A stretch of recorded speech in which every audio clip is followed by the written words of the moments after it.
É com muita satisfação que damos início a mais essa conferência do Ciclo de Estudos sobre Estudos Avançados em Ciências e Humanidades. Então, a professora Anne Chang vai ser sobre o debate de ideias na China contemporânea. A professora Anne Chang é uma das 5 professoras dos 50 catedráticos do Collège de France, que é uma instituição de ensino superior público francês, governamental, fundada em 1530, que tem como meta o conhecimento em curso em todos os campos.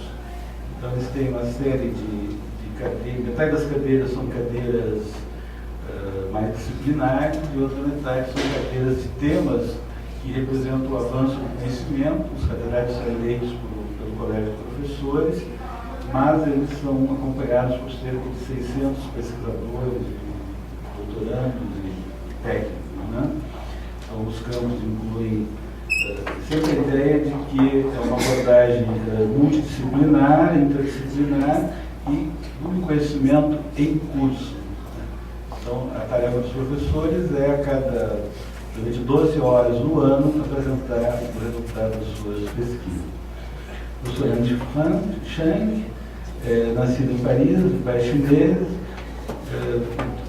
estudou na École Normale Supérieure de Paris, sempre se dedicou aos estudos chineses, fez estudos também na China e na Universidade de Cambridge, no Reino Unido, e tem se dedicado ao ensino e pesquisa sobre a história intelectual da China e do confucionismo em particular, primeiro no Centro Nacional de Pesquisa Científica francês, depois no Instituto Nacional de Ciências e Civilizações Orientais, e desde 2008, portanto, é professora do Collège de France. Ela tem uma série de livros publicados, os Analectos do Confúcio, e um livro de quase 600 páginas, publicado no Brasil pela Voz, sobre a história do pensamento chinês. E recentemente publicou O Pensamento Chinês Hoje, pela Gallimard, e exatamente esse é o tema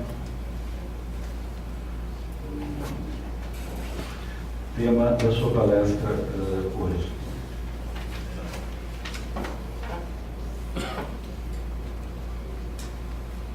Bien, bonjour à tous et bienvenue de nouveau ici à l'Institut d'études avancées, dirigé par le professeur Tavares dos Santos, que je remercie à nouveau pour sa très aimable invitation qui me permet de venir pour la 2e fois au Brésil, et la première fois à Porto Alegre.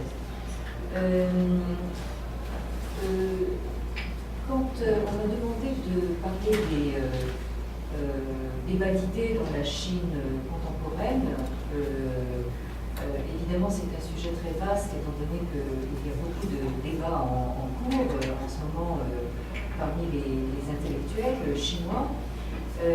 Mais parmi ces nombreux débats, il me semble qu'il y en a un qui occupe le devant de la scène intellectuelle dans la mesure où il concerne la représentation que la Chine se fait d'elle-même et l'image qu'elle cherche à projeter dans un monde devenu globalisé.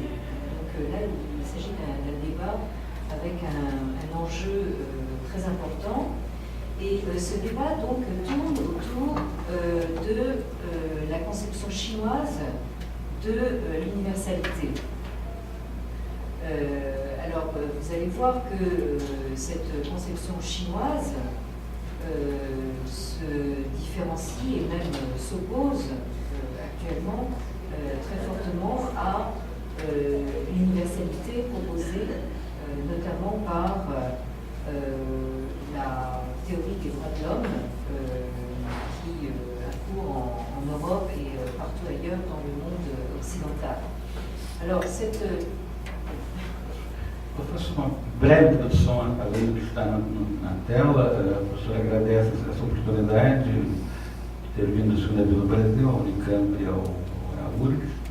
E ela então vai falar sobre as ideias hoje na China, principalmente essa ideia de um conceito de universalidade que é muito diferente do conceito universal de direitos humanos.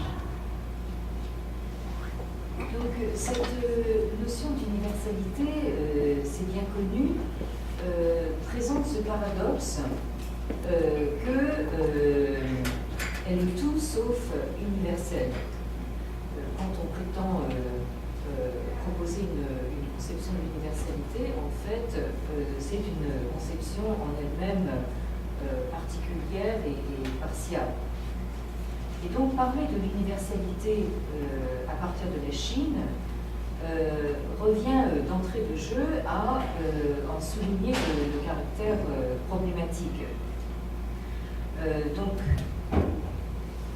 comme je le disais, donc, en Europe, du point de vue européen, l'avènement de l'universalité des droits de l'homme apparaît comme un produit particulier, c'est-à-dire le produit de la philosophie des Lumières, qui représente elle-même le triomphe de la raison à partir donc du XVIIe et du XVIIIe siècle en Europe, et en particulier en France, bien sûr. Alors, à l'opposé, vous avez une conception de l'universalité chinoise qui a partie liée avec une certaine idée de la civilisation qui irradie à partir d'un centre. Alors, ce que je voudrais vous montrer aujourd'hui, justement, c'est que cette image que la Chine se fait d'elle-même et essaie de projeter d'elle-même est depuis presque l'origine, en fait, très fortement centrée. Vous avez donc sur cette diapositive, donc,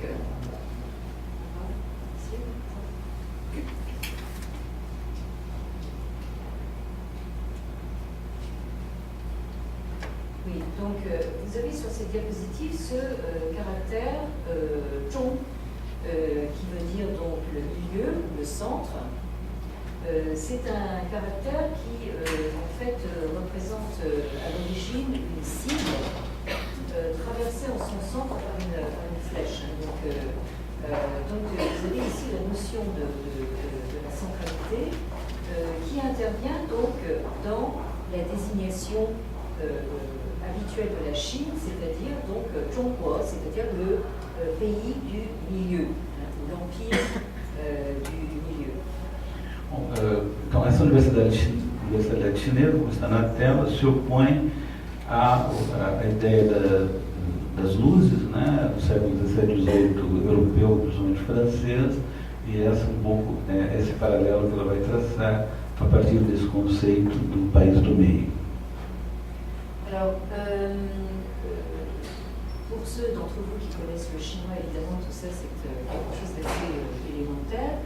Et pour ceux qui ne connaissent pas le chinois, je ne prétends pas vous apprendre le chinois en une heure. Simplement, je voudrais quand même attirer votre attention sur la relation qu'il y a entre cette notion de centralité, zhong, et cette notion de ciel, tian,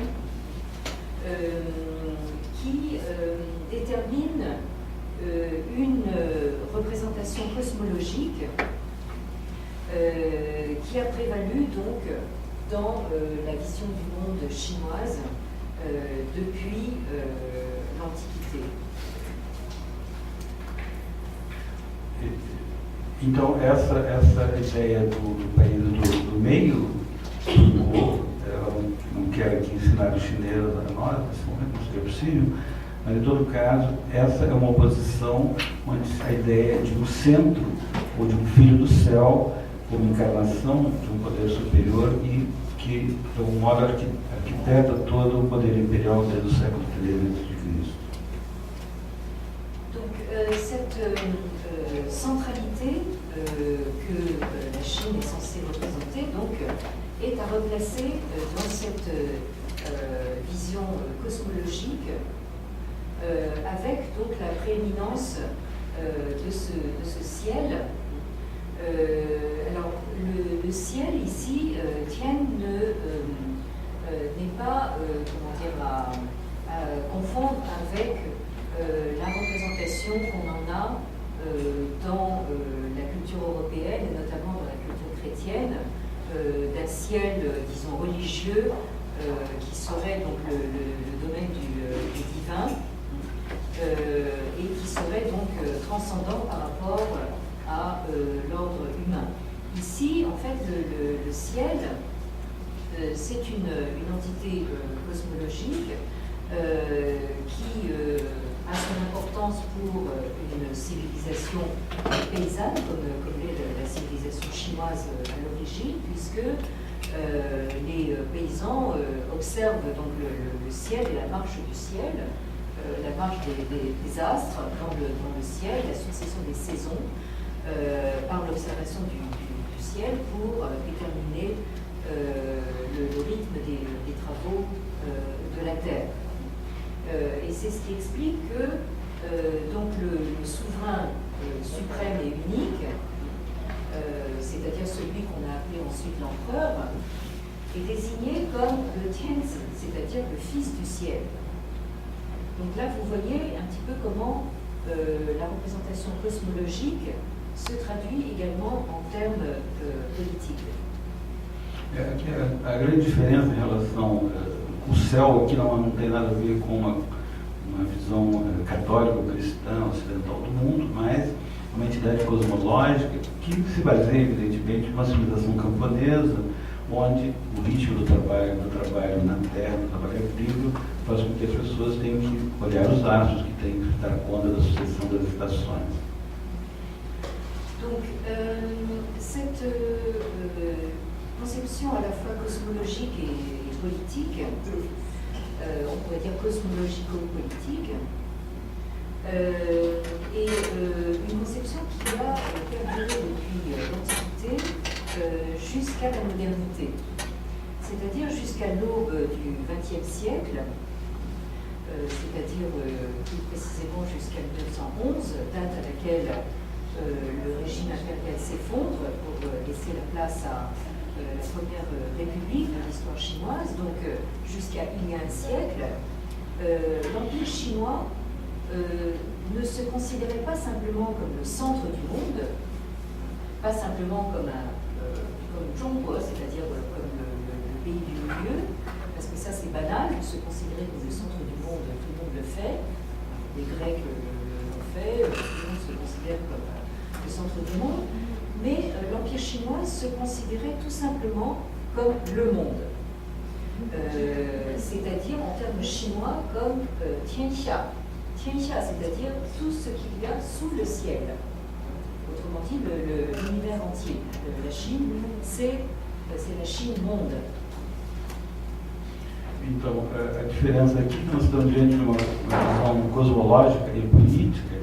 Isso perdura do século III a.C. até o início do século XX, 1911, quando ocorre a queda do Império e a Primeira República Chinesa, e onde não apenas era o centro do mundo, isso os gregos também já o diziam, mas é o mundo, ou seja, como Tianjia, que tudo que está abaixo do céu, a China seria o universo. Donc, cet universalisme cosmologique, qui se traduit aussi en termes politiques, vous le trouvez illustré de diverses façons. Alors évidemment d'abord dans les textes, où vous voyez le souverain, vous avez la traduction de la... Vous avez la traduction ici, oui c'est ça, ici. Donc du souverain qui siège donc au centre du monde et qui est censé pacifier ceux qui sont au plus près et attirer par sa bienveillance ceux qui sont au loin. Autrement dit, vous avez ici une vision extrêmement centripète du monde.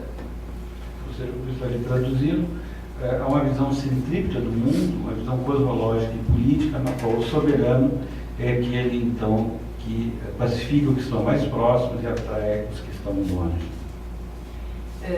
Et d'autre part, vous avez aussi dans d'autres textes la représentation donc du Fils du ciel ciel, qui règne sur tout ce qui est sous le ciel, qui siège donc au centre et qui est entouré par le carré des princes féodaux, c'est-à-dire donc les princes qui sont reliés à la maison royale. Et plus largement, vous avez en dehors de ce carré donc, des princes, vous avez le carré plus large des tribus considérées comme barbares aux quatre Orients. Vous avez donc cette représentation cosmologico-politique dont je vous parlais et qui se retrouve donc dans les formes architecturales. Vous avez ici donc des architectures idéales, mais que vous retrouvez réalisées encore aujourd'hui. Donc, par exemple, à Pékin, si vous allez à Pékin, vous visiterez sans doute le Temple du Ciel, et vous verrez donc cette permanence de la combinaison d'une forme circulaire qui correspond donc à la dimension du temps. Le cercle représente le ciel, c'est-à-dire donc justement cette course des astres dans le ciel et la succession des saisons, comme on dit la dimension du temps, et à l'intérieur donc le carré qui représente la dimension de l'espace, c'est-à-dire donc une figure extrêmement stable, elle-même très centrée, donc qui représente l'espace. Então, por exemplo, essa ideia do soberano como filho do céu, e vocês veem que é uma imagem de um quadrado cercado por senhores feudais e mais além os outros que são as tribos bárbaras, né, nas quatro direções. O que ela mostra ali é o Templo do Céu em Beijing, que tem, portanto, aquela face circular que representa o tempo e todos os astros, e no meio aquele quadrado que é o espaço, portanto, o espaço interno do Império Chinês. Donc, cette représentation, vous la trouvez formulée sous toutes sortes de formes dès la dynastie des Han, dont je parlais donc lundi dernier. Cette dynastie qui a duré 4 siècles, donc 2 siècles avant Jésus-Christ et 2 siècles après, donc elle est très commodément à cheval sur le tournant de l'ère chrétienne. Cette dynastie Han, dont je rappellerai qu'elle a donné son nom à l'identité culturelle chinoise, c'est-à-dire à la langue chinoise, à l'ethnie dominante en Chine.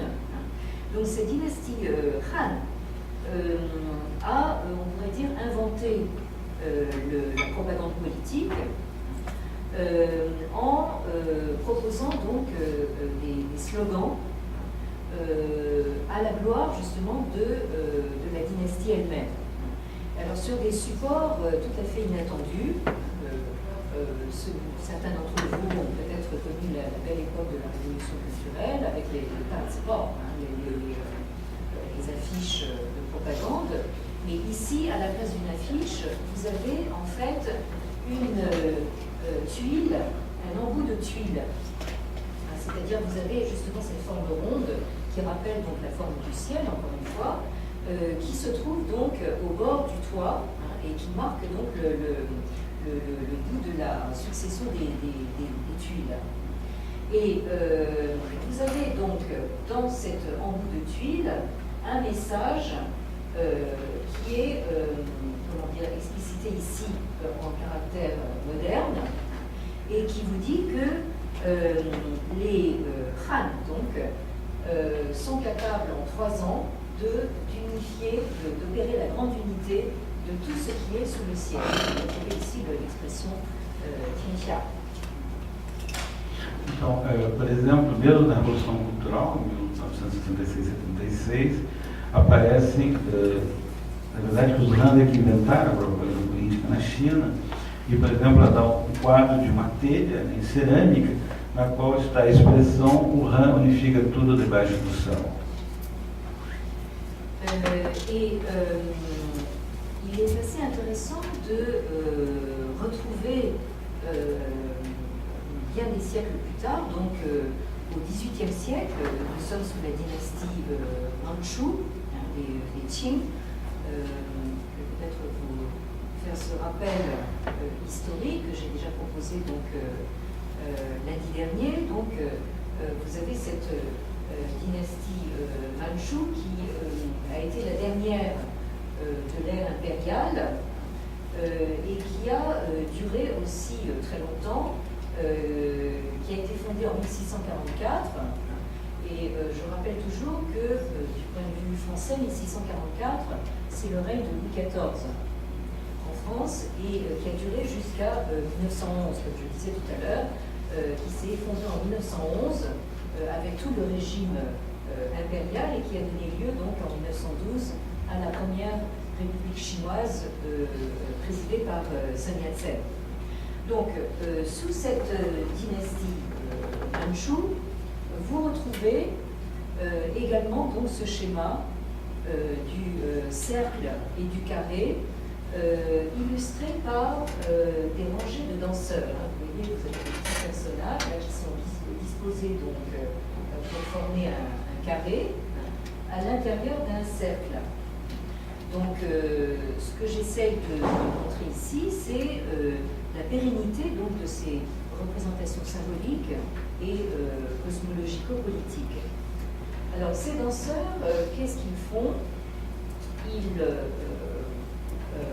dansent selon une certaine chorégraphie et à un moment donné, donc, ils sont disposés de telle façon qu'ils forment des caractères chinois, où là vous retrouvez de nouveau l'expression Tianxia, c'est-à-dire tout ce qui est sous le ciel et Taiping, c'est-à-dire être dans la grande paix. Donc là vous avez une autre forme justement de support de support donc on pourrait dire d'un slogan politique,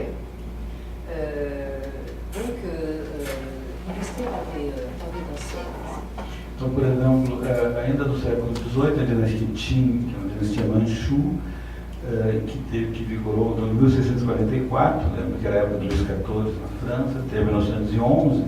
Isso aparece, por exemplo, nessa representação de danças rituais, no qual ela mostrou 16 dançarinos vão se movendo e vão formando palavras. E na coreografia, os Stalin formam essas palavras que representa essa ideia, por exemplo, de um slogan político de que todo o céu está sob o império e está na grande paz.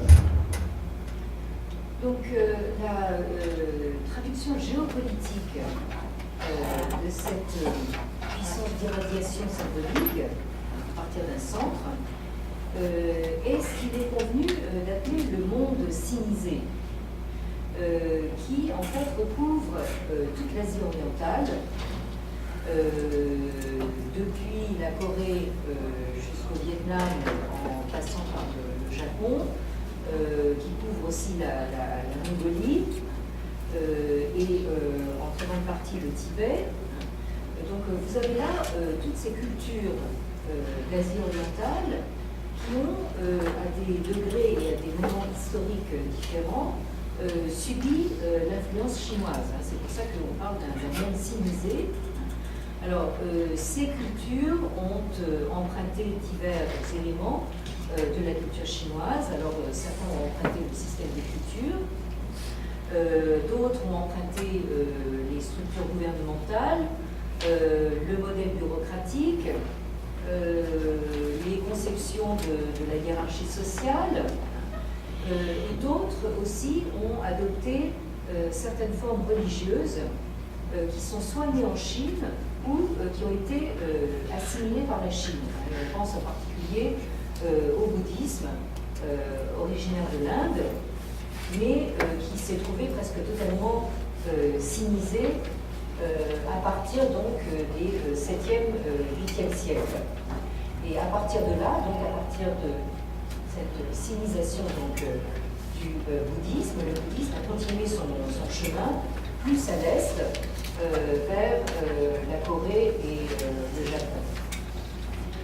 Então, o que se trata aqui é um mundo civilizado que envolve toda a Ásia Oriental, Coreia, Japão, Vietnã, Mongólia e Tibete.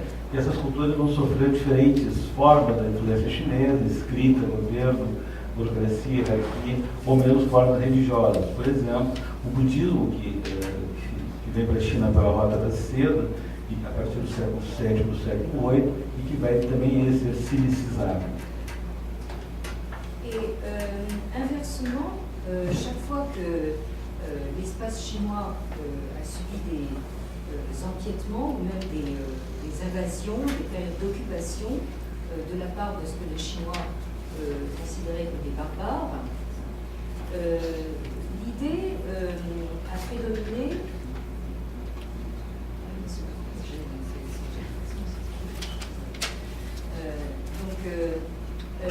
L'idée a prédominé que ces barbares allaient finir par être transformés et par être civilisés en quelque sorte, par adopter la civilisation chinoise. Ce qui s'est d'ailleurs historiquement démontré, notamment avec la dynastie mongole des Yuan, entre le XIIIe et le XIVe siècle, et la dynastie manchoue des Qing dont nous venons de parler, donc entre le XVIIe et le début du XXe siècle. Et ça paraît tout à fait significatif que ça n'est qu'à partir du milieu du XIXe siècle que l'Empire chinois a commencé à envoyer des missions diplomatiques dans d'autres pays. Parce qu'auparavant, c'était toujours la périphérie, d'autres tribus, d'autres peuples qui venaient vers le centre, qui venaient vers l'empereur de Chine faire signe d'allégeance sous forme de présents tributaires. L'Empire chinois a longtemps pratiqué donc cette diplomatie du système tributaire, et ça n'est que assez récemment, finalement, c'est-à-dire depuis un peu plus d'un siècle, que la Chine a commencé a accepté de se décentrer. Então vejam que sempre prevaleceu essa ideia de que todos terminariam por adotar a civilização chinesa, tanto na dinastia Yuan, nós conhecemos um pouco como Marco Polo, como a dinastia Manchu, e havia sempre a ideia de que era uma periferia que prestava tributo ao centro, e somente no século XIX é que o Império Chinês começa a enviar missões diplomáticas para outros países, inclusive o Brasil. Donc, je ne vais pas répéter ce que j'ai expliqué lundi dernier. Donc, je ne rentre pas dans le détail justement de tout ce qui s'est passé depuis le milieu du XIXe siècle. Je rappellerai brièvement que entre le milieu du XIXe siècle, c'est-à-dire les guerres de l'opium, c'est-à-dire au moment où les puissances européennes commencent à agresser l'Empire chinois, jusque, en gros, le milieu du XXe siècle, les années 1960, qui marque le paroxysme de la période maoïste avec la révolution culturelle. Donc, vous avez dans ce siècle, disons, en gros, 1850 et 1900, entre 1860 et 1960, ce siècle que j'ai appelé le siècle de la longue marche de la Chine vers la modernité. Donc, je ne rentre pas dans le détail, mais disons que ça n'est qu'à partir donc, de cette seconde moitié du XIXe siècle que la Chine a commencé à être contrainte de se percevoir comme un pays parmi d'autres et à progressivement renoncer donc à son auto-représentation comme civilisation monde. Nesse longo século entre 1840 verso outro até 1866, 1966 com a Revolução Cultural, ela vai chamar isso do século da longa marcha para a modernidade na China, e somente, enfim, cabo desse processo é que a China passa a se considerar como um país entre outros. Donc, cette auto-représentation de la Chine comme Chine monde, c'est-à-dire Chine Zhongguo comme l'équivalent de Tianxia, tout ce qu'il y a sous le ciel, a quand même eu la vie très dure, puisque donc à la fin du XIXe siècle, en 1898, vous avez donc une toute première tentative de réforme politique du régime impérial. C'est vraiment la première tentative de toute l'histoire chinoise, sous à l'initiative d'un certain nombre de lettrés confucéens, dirigés par un certain Kang Youwei. Donc, ce que font ces lettrés confucéens, c'est d'essayer donc d'imiter le Japon qui a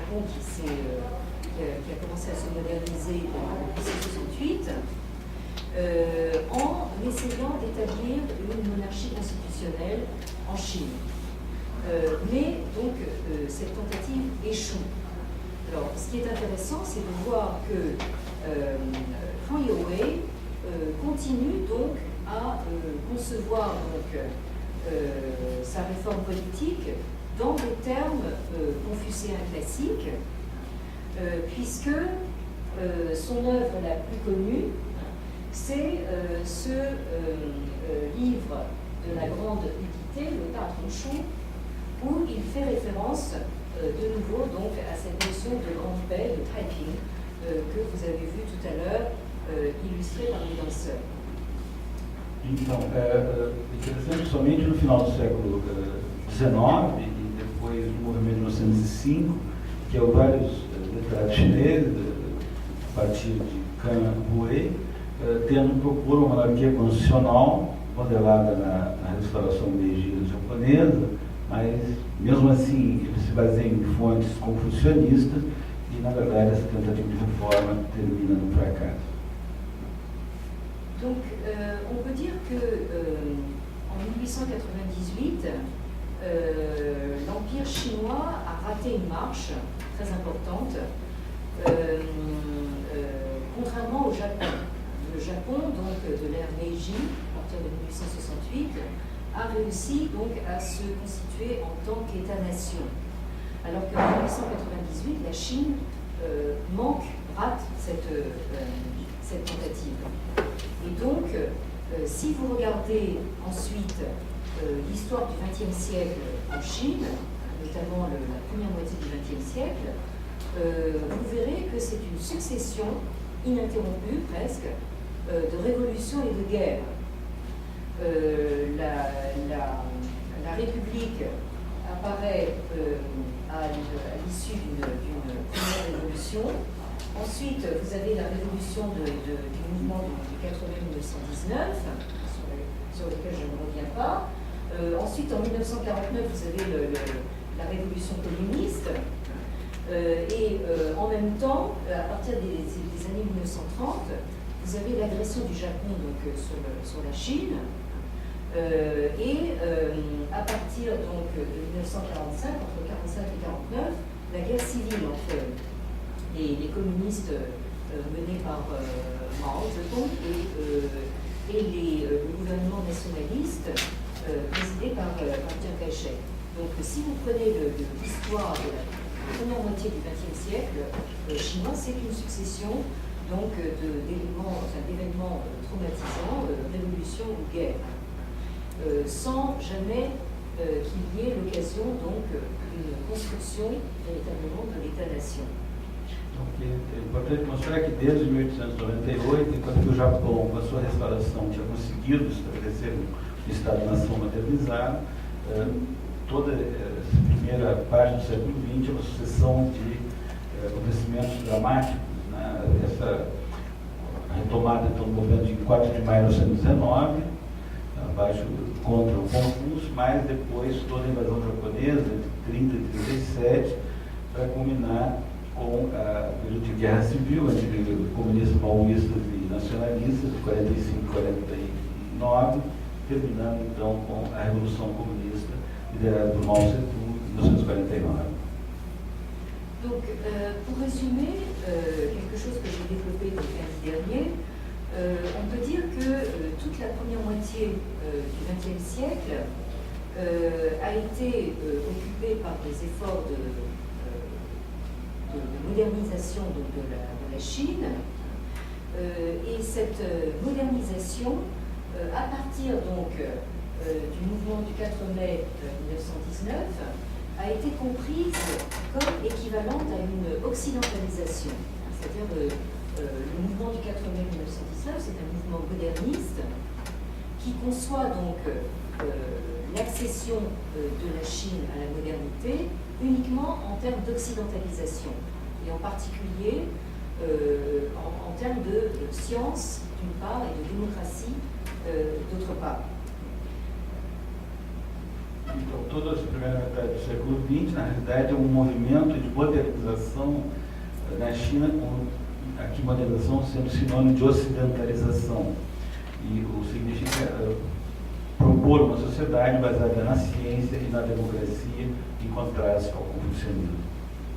Donc, pendant toute cette première moitié du XXe siècle, donc, Confucius et le confucianisme ont été, rejetés dans le musée de l'histoire, ou pour ne pas dire la poubelle de l'histoire, comme étant justement des obstacles par excellence à la modernisation.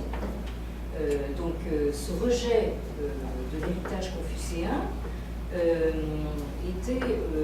a été donc corroboré par à la fois donc l'analyse marxiste et l'analyse sociologique de Max Weber dans les années 1910, 1920. Donc je ne reviens pas là-dessus non plus parce que j'en ai beaucoup parlé donc lundi. Então é interessante que todo esse período é um período de rejeição do confucionismo, que é relegado ao museu da história, ou quiçá à lata de lixo da história.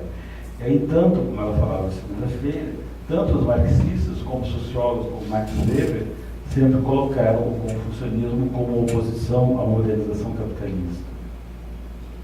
Donc, on peut considérer que la révolution culturelle qui a duré officiellement 10 ans, entre 1966 et 1976, donc, est une sorte à la fois de paroxysme du régime maoïste, mais aussi de paroxysme du rejet de toute la culture chinoise traditionnelle, et en particulier du confucianisme. Ou seja, nesse sentido, a própria Revolução Cultural, de 1966 e 76, é um paroxismo tanto do Mao, na estratégia política de Mao Tse-tung, para o Partido Comunista, como também continua sendo uma rejeição de Confúcio. Donc, lundi, j'ai déjà montré cette photo, mais je la montre de nouveau pour vous montrer que vous avez une photo de la révolution culturelle, donc avec les gardes rouges qui sont en train de démolir le temple de Confucius à Tufu, le lieu de naissance de Confucius. Et j'ai attiré l'attention sur ce bout de papier ici, qui dit en chinois donc Ta Dao Kong Lao, qui rappelle, c'est-à-dire Confucius et sa famille, donc qui rappelle tout à fait donc, le slogan du mouvement du 4 mai 1919, qui disait déjà c'est-à-dire donc Confucius et sa boutique. Donc vous avez entre 1919 et cette révolution culturelle des années 60 et 70 un lien qui est justement cette volonté de se débarrasser une fois pour toutes donc, de cet héritage confucéen qui se confond avec ce que le maoïsme appelait la vieille société. Então, mostra essa foto que são os guardas vermelhos que estão destruindo o templo de Confúcio, a cidade natal dele, Tufu, E o que está escrito ali em chinês é abaixo Mao Zedong e a sua família, ou a sua boutique. Então, no caso, o que tem ali é toda uma rejeição do confucionismo como sinônimo da velha sociedade. Donc, la révolution culturelle se termine officiellement en 1976 avec la mort de Mao et ensuite la chute de la Bande des Quatre. Mais je voulais aujourd'hui attirer votre attention sur le retournement absolument spectaculaire auquel on assiste dans les années 1980, c'est-à-dire pendant quelques années après la fin de la révolution culturelle, à partir des années 1980 et à partir donc, de la périphérie de la Chine continentale, c'est-à-dire dans ce qu'on appelait à l'époque les 4 petits dragons, à savoir la Corée du Sud, Taïwan, Hong Kong et Singapour. Donc à partir de ces 4 petits dragons qui se font remarquer par leur boom économique, on voit s'amorcer donc un retournement complet de la situation, puisque on a tendance à expliquer le boom économique de ces 4 petits dragons par des facteurs culturalistes, c'est-à-dire par ce qu'on appelait à l'époque les valeurs asiatiques ou, dans le cas chinois, les valeurs confucéennes. Alors, ces valeurs confucéennes, c'était censé être le respect de l'autorité, la valorisation de la famille et de l'éducation, le goût du travail acharné, de l'épargne. Et donc, c'est comme ça qu'on a voulu expliquer ce boom économique. Et à partir donc des années 1980, ce discours asiatiste, ce discours sur les valeurs asiatiques ou les valeurs confucéennes, revient vers le centre, c'est-à-dire commence à gagner à partir de la périphérie vers le centre donc, de la Chine continentale. Então, o que é interessante é que, com o fim da Revolução Cultural, após a morte de Mao, em 1976, pouco a pouco, e na periferia, os chamados 4 pequenos dragões, né, eles vão ter todo um desenvolvimento econômico expressivo em cima de valores culturais que eles chamavam de valores asiáticos, na China seriam os valores confucianos, ou seja, a ideia da autoridade, valorização da família, valorização da educação, do trabalho árduo e da poupança, e pouco a pouco, da periferia, esses valores chegam à China. Donc, ce retournement se concrétise donc en Chine continentale, surtout donc dans les années 1990, qui correspondent, comme vous le savez sans doute, à la réforme économique menée par Deng Xiaoping et une date symbole et la tournée que fait Deng Xiaoping en 1992 dans les provinces du sud de la Chine, c'est-à-dire les provinces marquées par justement un régime économique spécial, où il lance donc le concept de l'économie de marché socialiste et il cite le Singapour de Lee Kuan Yew donc, comme modèle pour la Chine. Et j'ajouterai juste une phrase.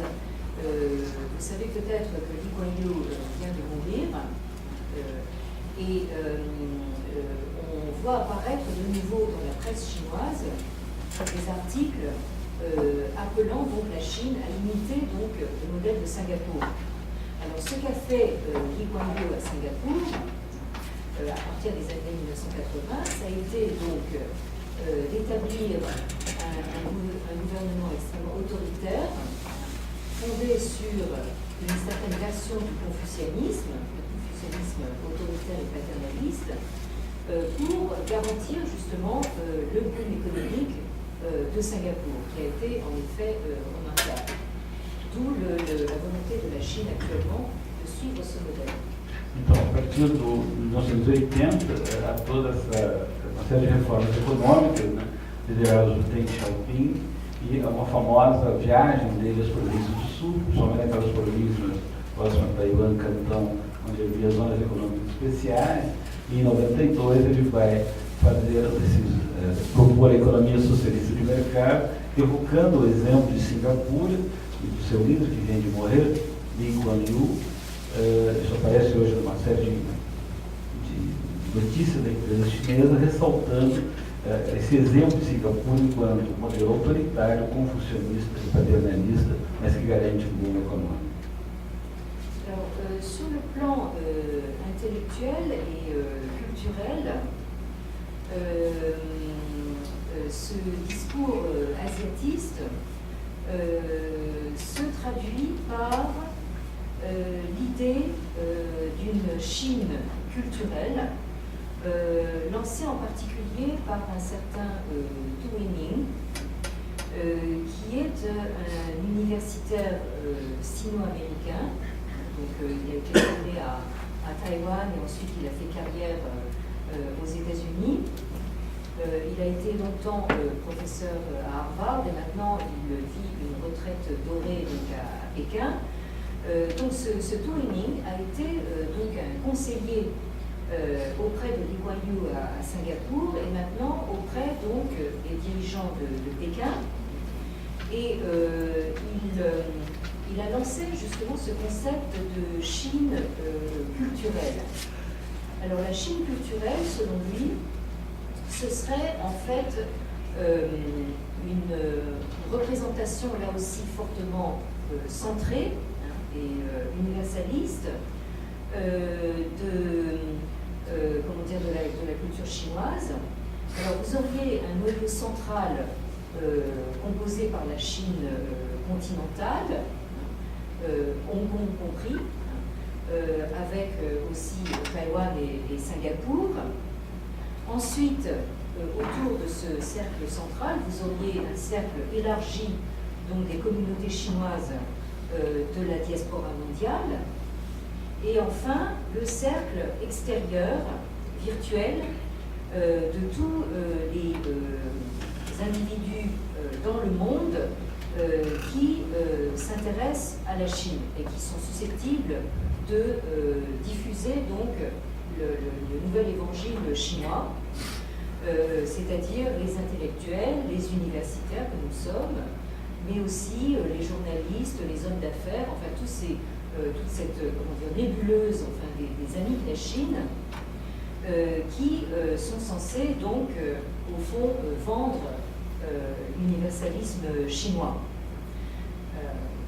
Então, o que é importante é que o pai dos autores, vieram dos Estados Unidos, aqui hoje estão na China, que lançam a ideia de uma China cultural mundializada, no sentido que haveria um centro, um continente, incluindo Hong Kong, Taiwan e Singapura, um segundo círculo, que seria a diáspora chinesa em todos vários países do mundo, e um terceiro, que seriam aquelas pessoas que se interessam pela China, professores, intelectuais, multinacionais. Donc, on peut voir justement dans ce concept de Chine culturelle un signe de la volonté d'une certaine élite intellectuelle d'origine chinoise, désormais largement implantée en milieu anglophone, particulièrement aux États-Unis, comme c'est le cas de Tu Weiming. Donc la volonté de cette élite chinoise de retrouver le rôle directeur et prescripteur qu'elle avait dans l'ancienne universalité chinoise, en prêchant donc une sorte de nouvel humanisme mondialisé. C'est-à-dire le confucianisme serait une sorte de nouvel humanisme mondialisé. Então, todo esse confucionismo atual aparece como um novo humanismo mundializado que tentaria, então, trazer esses valores, como falamos, família, hierarquia, educação, parcimônia e gosto do trabalho, para o conjunto do mundo asiático, mas também, talvez, como modelo para o mundo.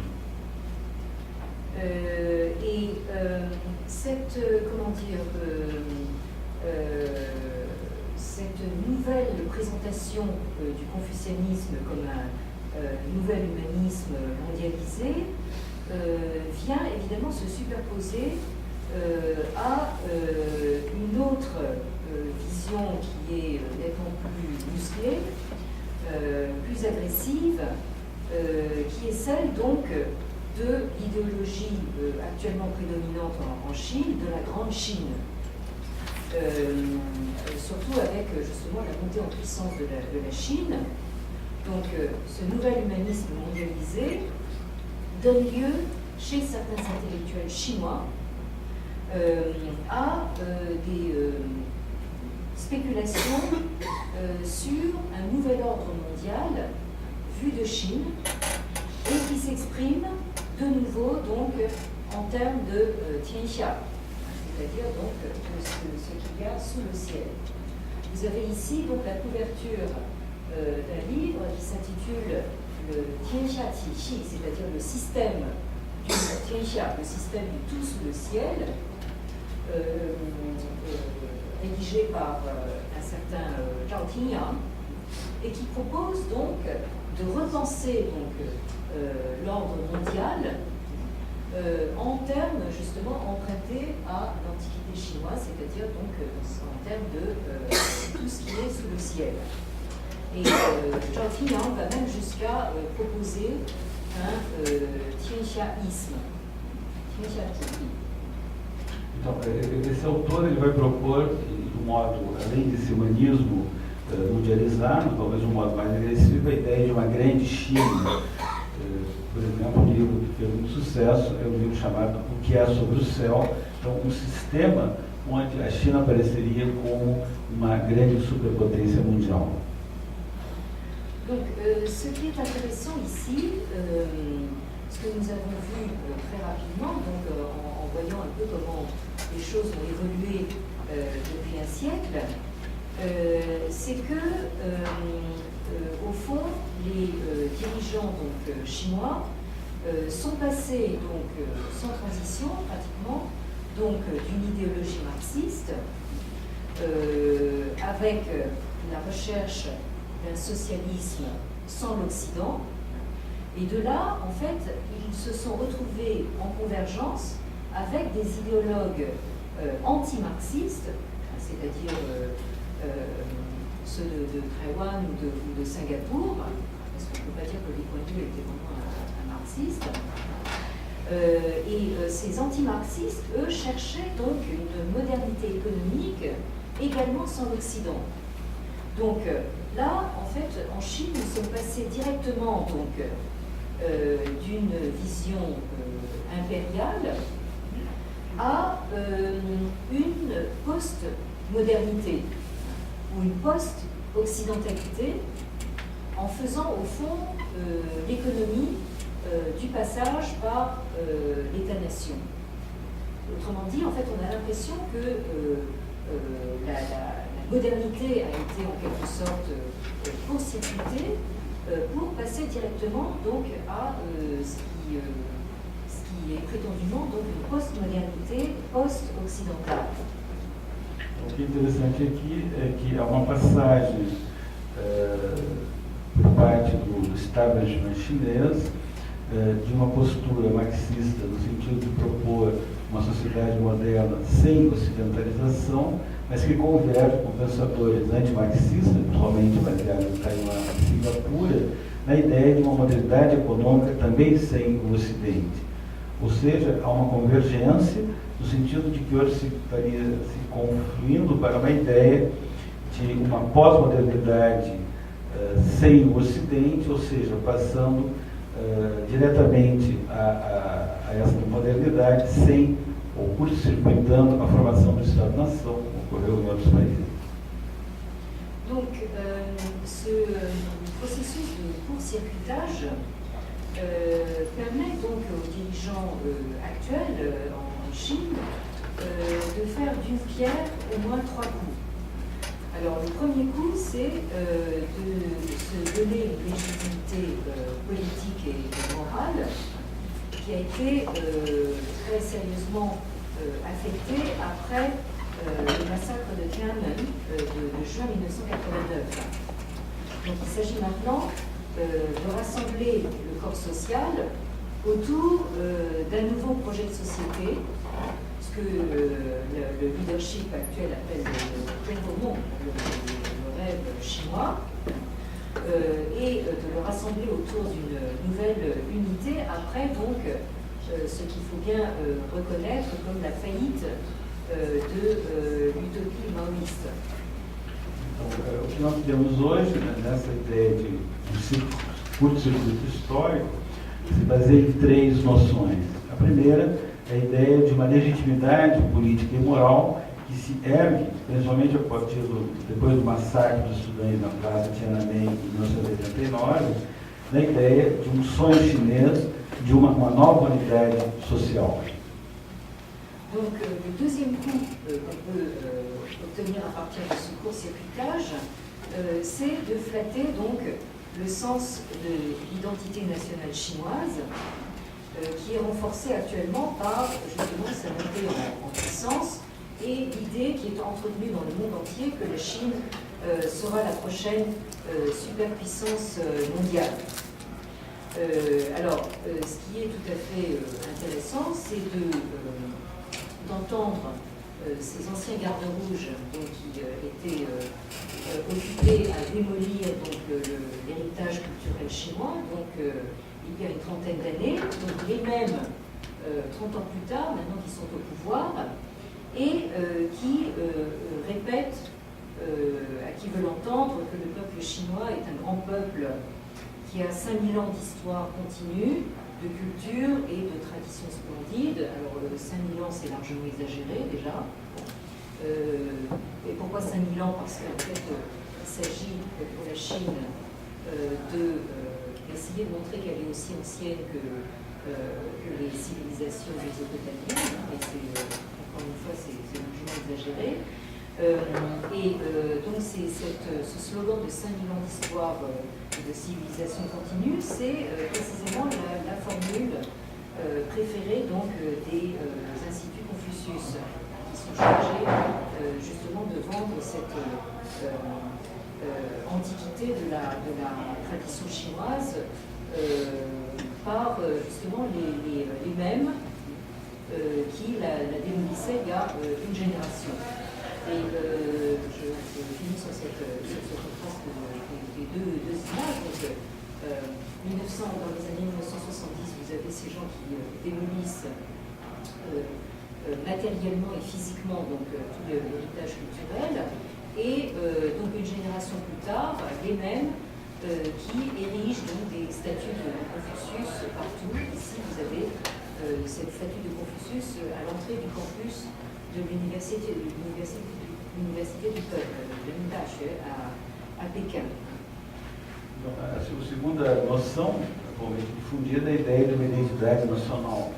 A ideia, então, de uma China como superpotência mundial e, curiosamente, os ex-guardas vermelhos, que hoje estão 30 anos de posição de poder, eles tentam desenvolver essa ideia de uma cultura milenária, né, uma cultura de 100 mil anos, o que lhe parece exagerado. A professora, na realidade, seria a ideia de mostrar que a cultura chinesa seria tão antiga quanto as civilizações mesopotâmicas.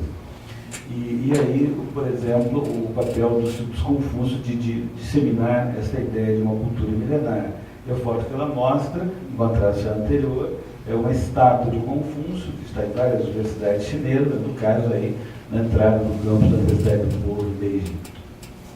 Et donc le troisième coup que l'on peut faire justement avec ce court-circuitage, ce passage direct à une prétendue post-modernité, post-occidentalité, c'est justement de faire passer l'idée que modernisation ne va pas forcément de pair avec occidentalisation.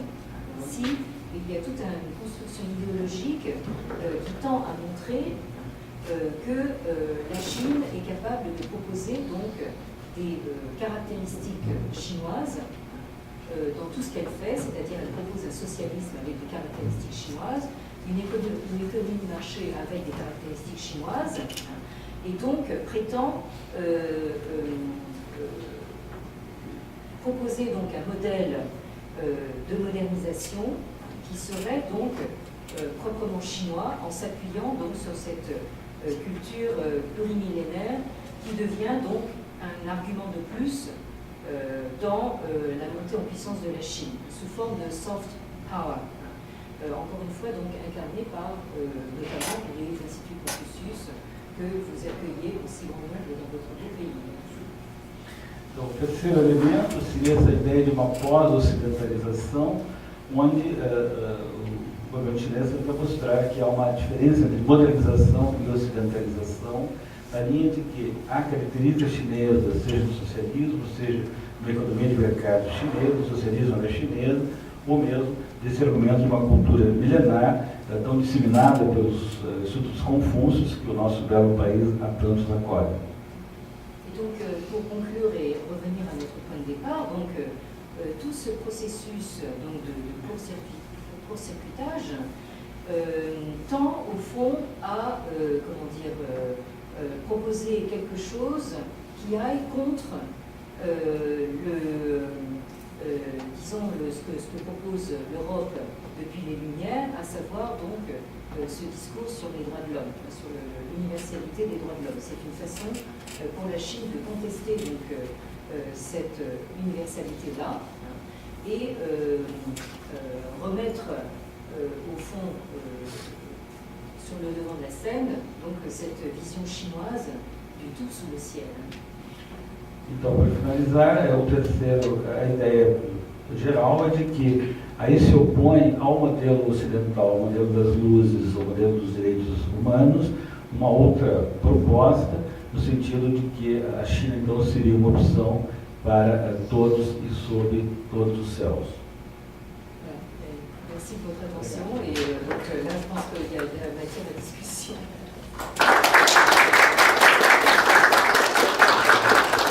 Não temos tempo para discussão, faremos 3 perguntas, lotes de 3, para ser feitas em italiano, inglês, francês ou chinês.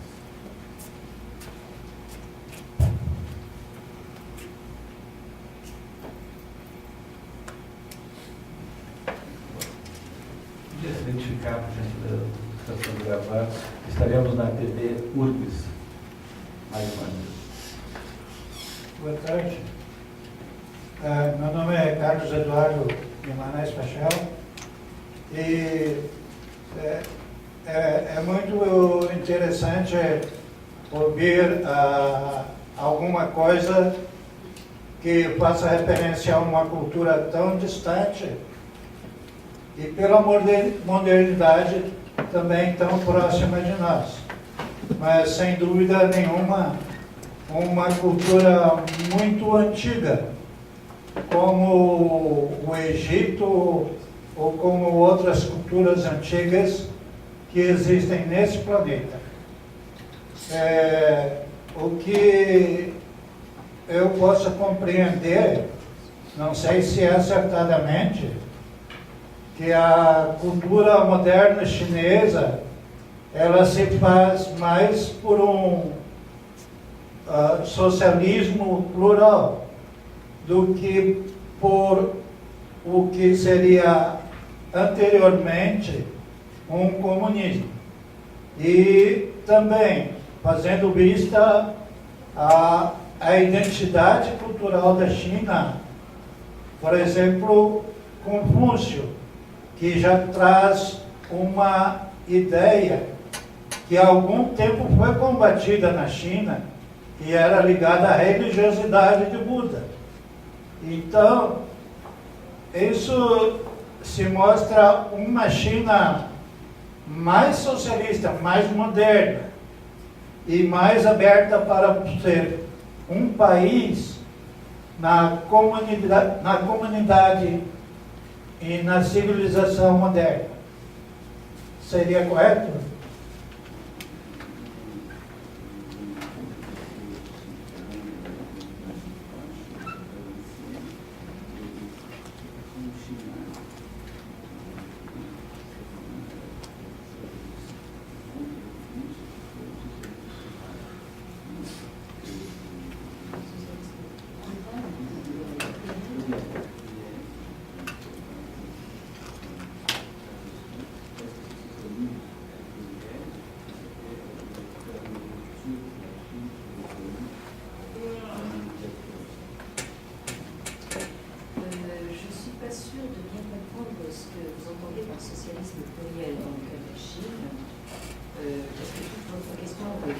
de ça, donc j'aimerais bien que vous précisiez un peu votre pensée.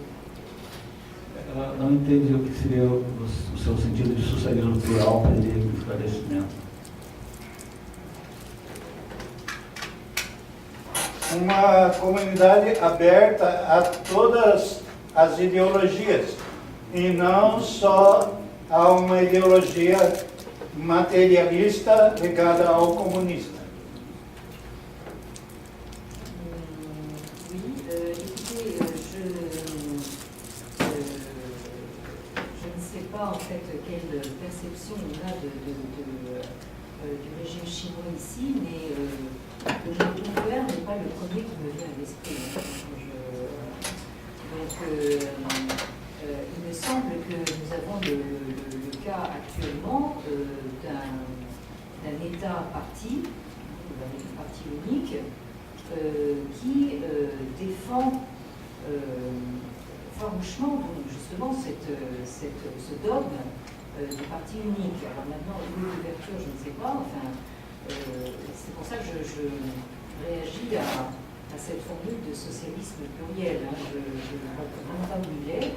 Et donc, si je n'arrive pas à percevoir ce pluralisme socialiste, j'aurais du mal à répondre à votre question.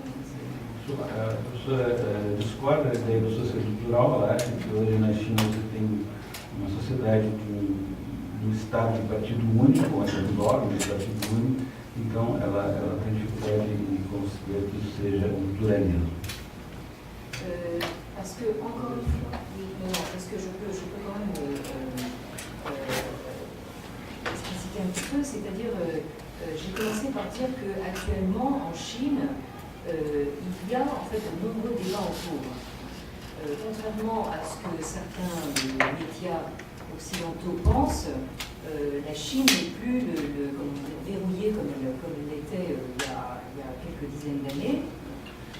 Actuellement, il y a de très nombreux débats extrêmement animés, extrêmement vivants, parmi les intellectuels, mais aussi par Internet, dans tout le corps social. Mais il y a une chose à laquelle on ne peut pas toucher dans ces débats, c'est précisément le dogme du parti unique. Ça, c'est dès que ce thème-là est abordé en public, il est immédiatement censuré. Hein. Donc, c'est dans ce sens-là que je m'interroge justement sur votre qualification de pluriel à propos du socialisme chinois. Ela quer ressaltar que, na realidade, há também debates hoje na China, contrariamente a um Estado muito fechado como há pouco, seja pela inteligência, seja pela internet, mas há um limite que é exatamente a questão do partido único.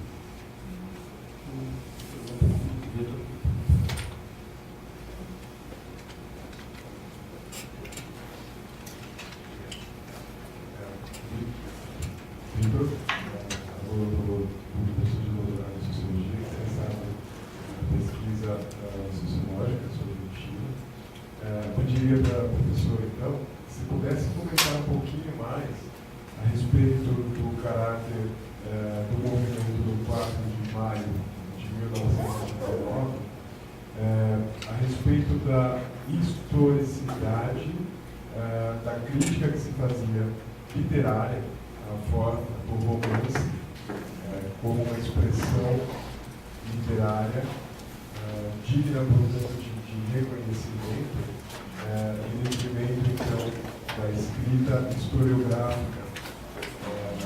Então, um pouco da expressão literária desse movimento do 4 de maio de 1919.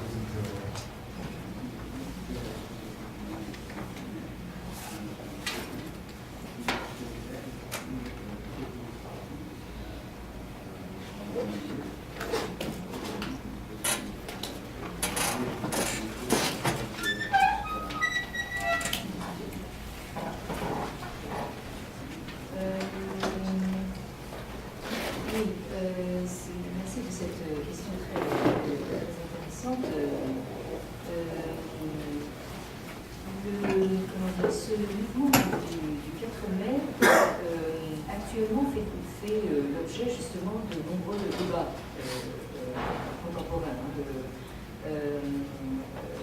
fois que, justement lundi, je me suis aperçue trop tard, mais lundi c'était justement le 4 mai. Et donc à l'approche du 4 mai, vous avez dans les médias chinois en fait un certain nombre d'articles, d'essais, de discussions autour justement de cette thématique du 4 mai. Alors ce qui est maintenant intéressant, c'est que le pouvoir central est devenu un petit peu prudent justement sur ces commémorations du 4 mai parce que en fait c'est devenu très proche du 4 juin. Comme vous savez en chinois, donc, on fait référence à ces dates en disant c'est-à-dire 5e mois, 4e jour, pour parler du mouvement du 4 mai, et Liu-si, donc 6e mois, 4e jour, pour parler du massacre de Tiananmen de 1989. Et en plus, bon, de 1919 à 1989, il y a une espèce de coïncidence des dates qui rend la chose un peu, un peu sensible. Donc, pour ce qui est du 4 mai, il me semble, contrairement à ce que, si j'ai bien compris la question, il me semble que cette recherche de modernité s'est traduite dans des formes très diverses, et notamment des formes littéraires, poétiques, autant qu'historiques. Donc, et justement, tous ces grands romans de Lancheux, etc. Enfin bon, vous avez bien sûr les revues poétiques comme Chinuel, la Nouvelle Lune, etc. Enfin, donc, et Louchy lui-même, en fait, est aussi une sorte de porte-voix par excellence de l'esprit du 4 mai, et qui a livré à la fois, en fait, une réflexion d'ordre historique, mais aussi une réflexion d'ordre littéraire et esthétique. Donc, je trouve au contraire que là, enfin, si on veut parler justement de quelque chose de pluriel, là, le 4 mai serait tout à fait approprié. Hein, et je pense que si les intellectuels actuels en Chine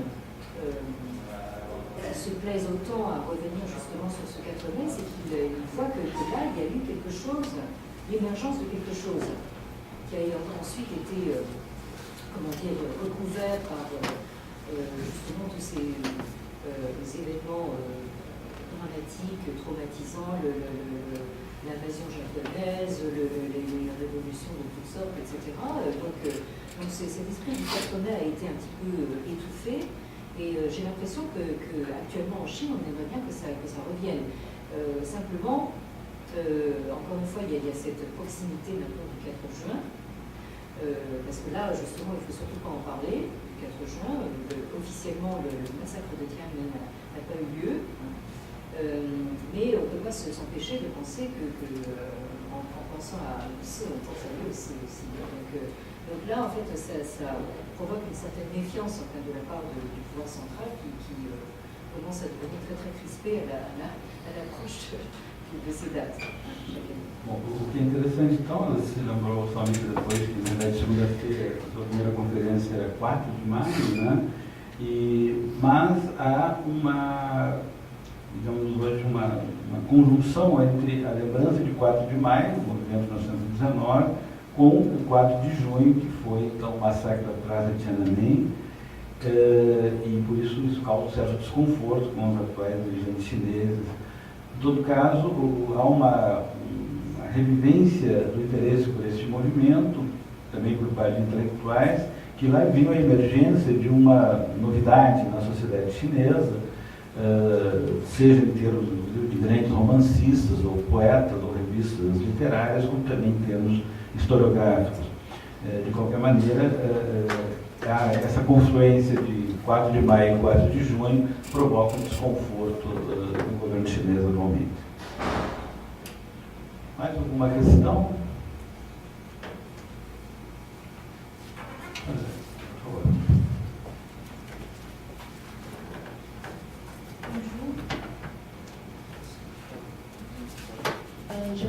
Anne. J'ai une question de la dernière. Vous avez parlé de l'énergie. Les soft power, les instituts de compétition, il y a un ici à l'université. Qu'est-ce que c'est ça? C'est un type de domination comme pour diffuser la culture chinoise? Quel est l'objectif des instituts qui sont partout dans le monde? Vous avez Bom, a colega pergunta então sobre essa noção de soft power, né? Poder suave, e como ela vê os estudos Confúcio, uma forte dominação, como aparece em institutos nessa linha do soft power.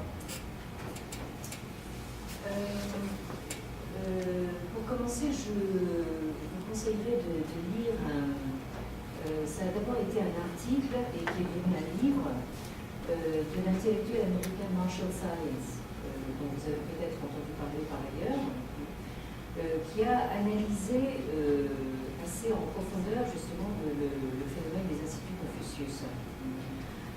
En quelque sorte en tirant la sonnette d'alarme concernant justement la dissémination galopante de ces instituts à travers le monde. Bon. Alors, ces instituts Confucius, il faut d'abord savoir qu'ils émanent directement de l'État chinois. Bon, alors, c'est un fait bien connu que la Chine n'est pas particulièrement un pays riche, mais l'État chinois est un État très riche. Bon. Donc, ces instituts Confucius émanent d'un organisme qu'on appelle le Hanpan. Là où vous retrouvez le nom de la dynastie Han, qui s'occupe de la diffusion de la langue chinoise dans le monde. Mais en fait, le Hanpan dépend directement donc d'un ministère qu'on appelle le ministère de l'Information et qui est en fait en clair le ministère de la propagande. Bon. Donc ça, il faut le savoir, et que c'est donc un organisme qui est directement financé par l'État chinois, on a dit avec énormément d'argent.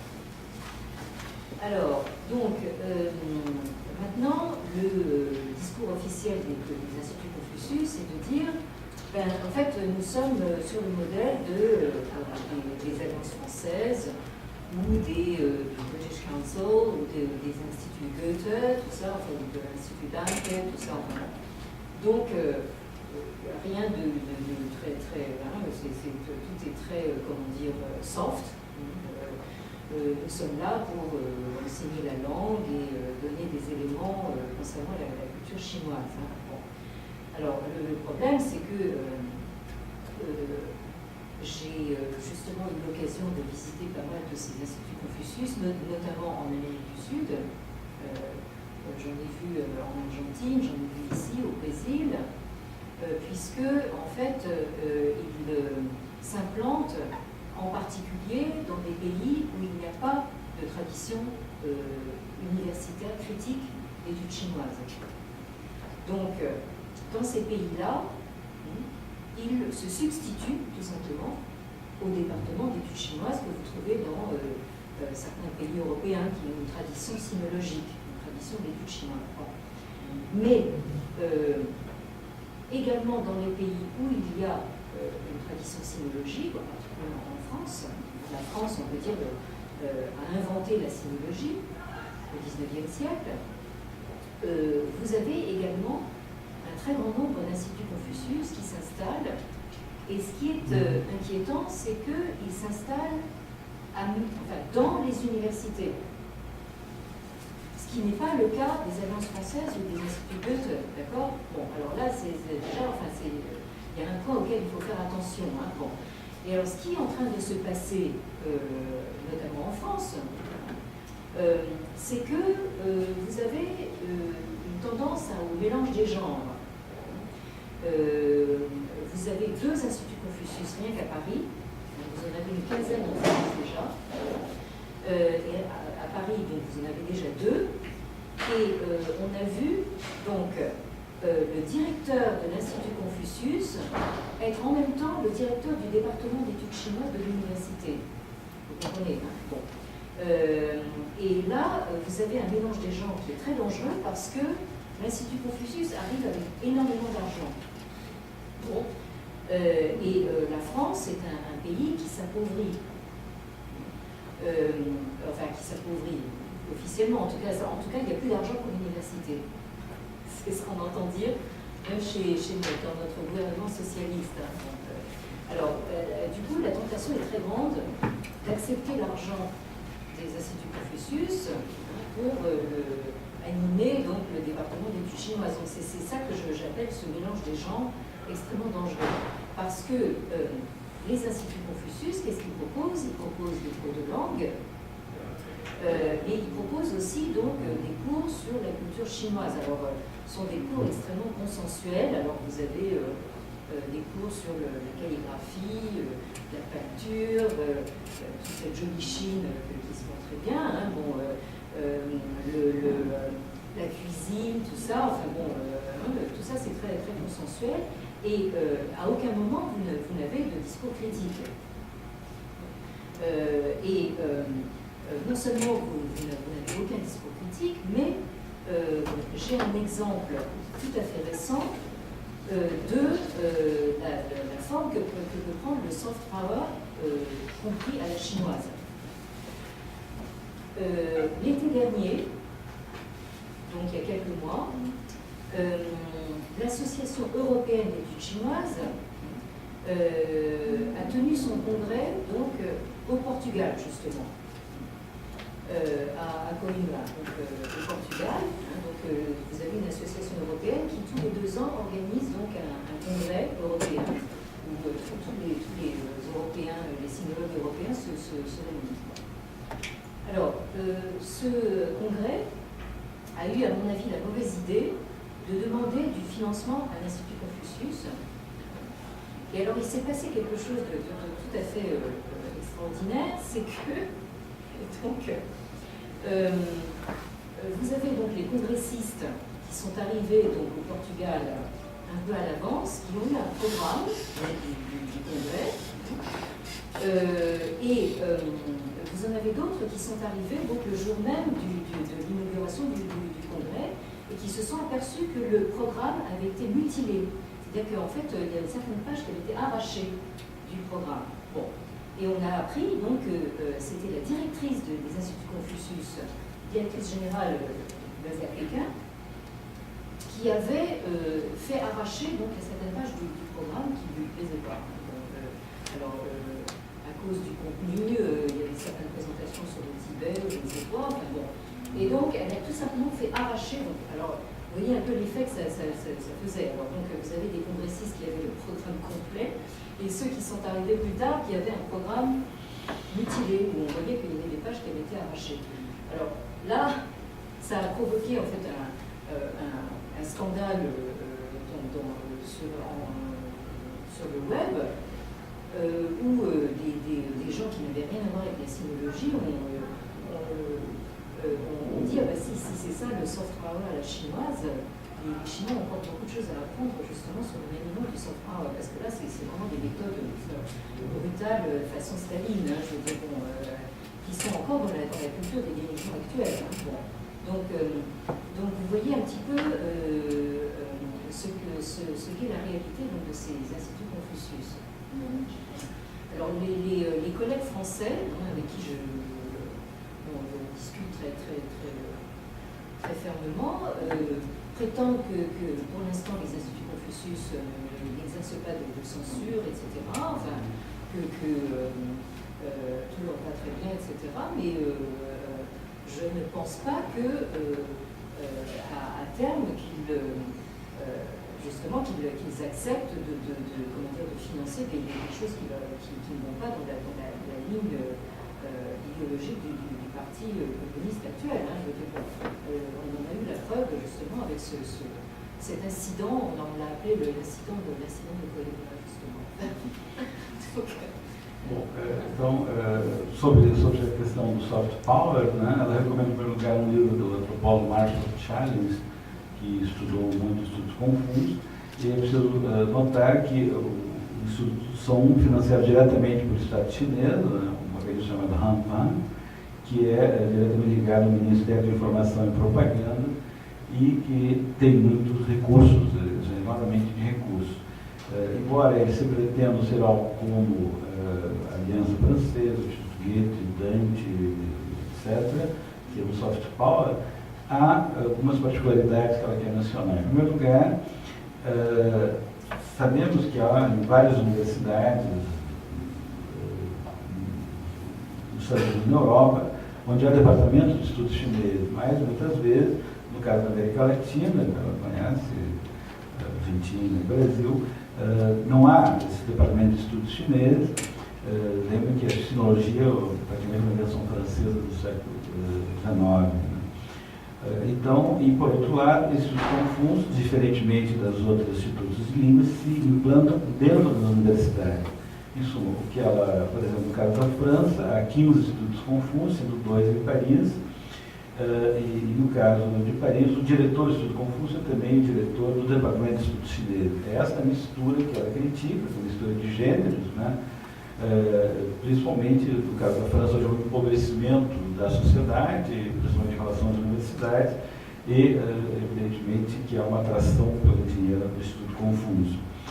Por outro lado, esses institutos não se limitam a ensinar a língua, fazem também o ensino da cultura, mas um ensino de uma cultura muito consensual, como, por exemplo, a gastronomia, a caligrafia, a China, a China, sem um espírito crítico. E o problema, então, central seria esta mistura de gêneros. Já dá um exemplo, há uma Associação Europeia de Estudos Chineses, que se reúne a cada 2 anos, e no último congresso que foi em Coimbra, no verão deste ano, verão europeu, né, no ano passado, eles pediram financiamento ao Instituto Confúcio, e o que se verificou que algumas pessoas que chegaram antes perceberam que no momento do início do congresso, o programa tinha sido mutilado, algumas partes arrancadas, por pressão da diretora-geral do Instituto Confúcio de Beijing. Algumas talvez sobre o Tibete, outros temas. Então, ela acha aí, então, um exemplo do que foi escrito chamado incidente de Coimbra, na verdade, um exemplo brutal e não de plena de soft power. Mais alguma questão? Bom, então eu gostaria de agradecer muito a professora, agradecer a todos e convidá-los para as próximas atividades do nosso instituto. Na semana que vem, no dia 11 e 12, nós teremos uma discussão com o professor da Universidade do México sobre autonomia universitária e sobre o sistema de avaliação universitária. O professor Dorinco é o diretor de avaliação da Universidade Nacional Autonomia do México, e estão todos convidados.